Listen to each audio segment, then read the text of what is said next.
Welcome back to my film and TV channel. We're all staying safe and well. We've got a 4-part British historical drama to have a look at today. This is for ITV, I think it's BritBox as well. A Cruel Love, the Ruth Ellis story, originally titled Ruth.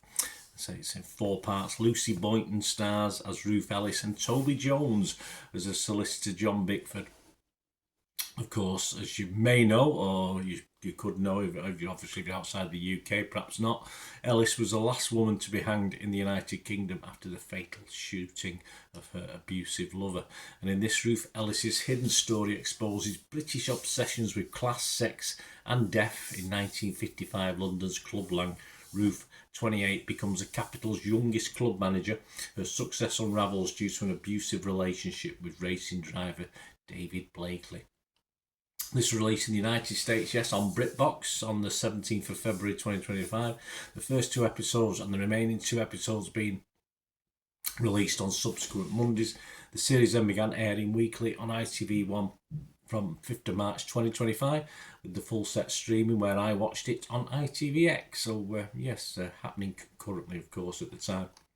This also stars Laurie Davidson, Mark Stanley, Joe Armstrong, Arthur Darvill, Juliet Stevenson, Amanda Drew and Nigel Havers. Yes, he stars as Cecil Havers, the judge presiding over this Ellis murder trial originally, later known as Lord Havers. Cecil was Nigel Havers' grandfather, so a bit of realism in the role there. He probably looks the part as well, certainly. I've not seen pictures of him, but he probably does. I'm doing this review on the 16th of March 2025. Over 4 episodes. I thought this, of course, a very serious subject matter, but it is, for me, it's something you would probably class as informative and entertaining. I thought it perhaps dragged out just a touch over the 4 episodes, and I feel that the screen time may have been filled a little bit better than what it was. I appreciate that perhaps the time shifts sort of told the story better, but the regularity of them did spoil just a little bit of it for me overall. It probably could have been done a little bit better in my eyes. A quality cast, so beginning, of course, with Lucy Boynton, who's complemented throughout by the rest of a very strong UK-based cast. The Independent's Phil Harrison scored 8. He said, "The excellent lead Lucy Boynton is equal parts insolent charisma and wary vulnerability. A woman so accustomed to withstanding life's hard knocks that she finds it difficult to let her guard down under any circumstances. If the story has a moral centre, it's provided by Toby Jones's John Bickford. Jones is as superb as ever, albeit in the kind of role he's perhaps in danger of finding himself stuck in for good." Well, I'm sure he'll have a break every now and then. Strange as it sort of sounds there, I thought Boynton actually grows into the role. Obviously, it's not shot in order, so it doesn't nothing to do with her being more comfortable.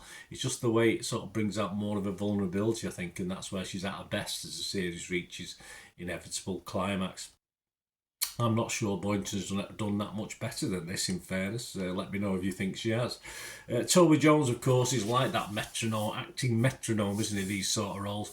I don't care if he's typecast, it matters little. He's just this character, and he can play similar characters, and I'm sure he can also get away from it as well if he wants to.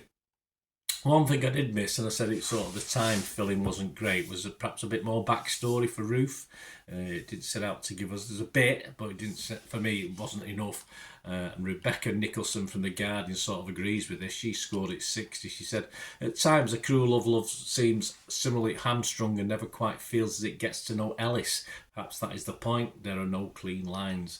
Barbara Allen from The Observer also scored it 60 and said, "A Cruel Love is marred by crass melodrama. In later episodes, Boynton brings Ellis's humanity and vulnerability to the fore, sitting in her cell doing jigsaws nervously, her last breakfast, and it's very powerful." I think they say it's definitely a late switch to the character study that was a little remiss in the early parts, and it's when it's at its best as the tension ramps up during the final episode, and it works well despite us obviously knowing the outcome. Simple as that. Score wise on this one, guys, Rotten Tomatoes, they're positive, no problem there. 7.5 out of 10. Only 13 critics, but 100% on Rotten Tomatoes. Metacritic, 77%. There's a couple of mixed, but 6 positives with no negatives, and we always have a quick look at Internet Movie Database, just under 500 scores and reviews, and it's getting a healthy 7.2. As I said, I wasn't totally convinced. I think it could have been done a little bit better, but it was okay. As I said, it sort of dragged in parts, which is a shame because there's a lot of stuff they can get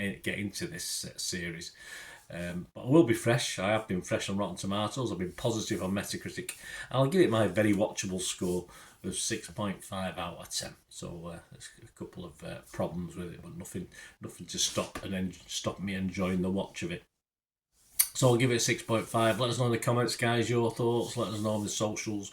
Of course, if you do like what I try and do on the channel, it's not all about me. I try and give other people's views as well, because, you know, it would be a boring world if we all thought the same, wouldn't it? And then I try and give you my sort of slant on things. So if you like what I try and do, guys, and you want to help support the channel in any way, it can be nothing financially, just you might be watching an advert or following a link on an advert, something like that. But if you want to help the channel moving forward, it'd be much appreciated. Just stay watching and listening.